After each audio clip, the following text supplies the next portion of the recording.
a second one. Another Hassan video he did talking about New York police officers crying. Gold! I mean, I was laughing my ass off. It's funny. And one of them had on the black helmet, which is a ballistic helmet. She didn't have on the face shield. I automatically knows, ballistic. She's an ESU. She was crying, I believe. To be a police officer is one thing. To be a SWAT team officer in a city like New York, it requires a certain indoctrination. It does. Because SWAT is a much more detail-oriented job. It's a more specialized job. SWAT's not like, let's go out and shake hands and kiss the babies. SWAT's like, no, we're going to bust indoors at 2 o'clock in the morning. A lot of cops can't do SWAT. A lot of folks don't want it. You can get called any time of the day or night. You can't have plans. You can't really have a family life, which is, police work is bad enough. You get hurt while you're training. You get hurt while you're trying to test out the SWAT. Then you got to come back. You may lose motivation. Then you become a SWAT, you get hurt, you got to come back. It just, to be a SWAT, especially in New York City, it's a certain kind of person that can do that, is what I'm saying. And so the idea that they will be crying doesn't surprise me. Because they've had this thing for so far, like the cop in New York that had the Trump stuff on the megaphone. Yeah, I knew that right there, what that was. I don't want to spend too much time on this. But I just know that to be a police officer in a city like New York, that there's a certain kind of indoctrination. There's a certain, because they're hitting hard. They're special trained. To me, SWAT is kind of like Gestapo almost. They go out and they get you. And I'm not talking about SWAT, I'm talking about fugitive task force units, all that shit.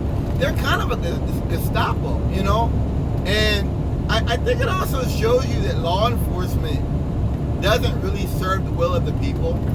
They serve capital, which I've heard for a long time. Well, SWAT really, really serves capital. That's their job. They serve capital, baby. And so, it doesn't, I guess it surprised me, but it doesn't, to see them heartbroken. Because I'm like, how can you look at all the terror Trump has wrought and not be like, yo, this has got to end? See, these are the small-time conservatives. They're at the bottom. I spoke about Lindsey Graham and all that, how I think maybe they moved Trump out of there, or they at least took their hand of protection off him. There you go. They're kind of like, I'm not sure we want another 4 years of this. This is you're doing too much. This is not good for us. I think that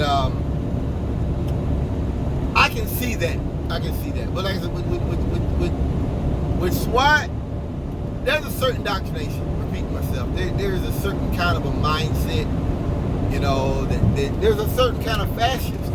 Not saying everybody on there is, but you got to. They don't just hand out them medals. To, SWAT. They don't just hand them things out. You have to work for it. You have to want it. That's a whole other level of physical fitness. That's a whole other level of devotion. A whole other level of motivation. Whole other level of, you're talking about, you're going into the meth houses and the crack dens. You're talking about hunting the people who are known cop killers and hunting murderers and hunting people that have multiple warrants who've already said they're not going back. People who have done time in prison. You're talking about hunting people who have a history of violence to police. Whereas the average cop is not kicking down doors every day. They're not. The average cop is not doing that. So I can see how that kind of person would cry. And like I said, it just, for me, it resonated that these officers, they're standing in the way of liberation. That it isn't about us hating cops. It's about the fact that they hate any liberation movements, period. That to me, that's what I got from more than anything. Like, they're standing in our way, and the idea that we can get them on our night, no, dude, no, I'm not wasting no time with it. I don't expect that, and I'm not pushing that program.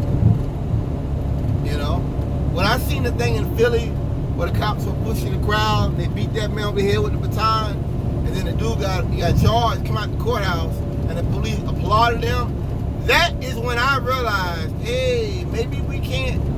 Maybe we can't fix law enforcement. Maybe they can't be fixed. Maybe this is just it, baby. Maybe this is just what they want. Thank you for listening.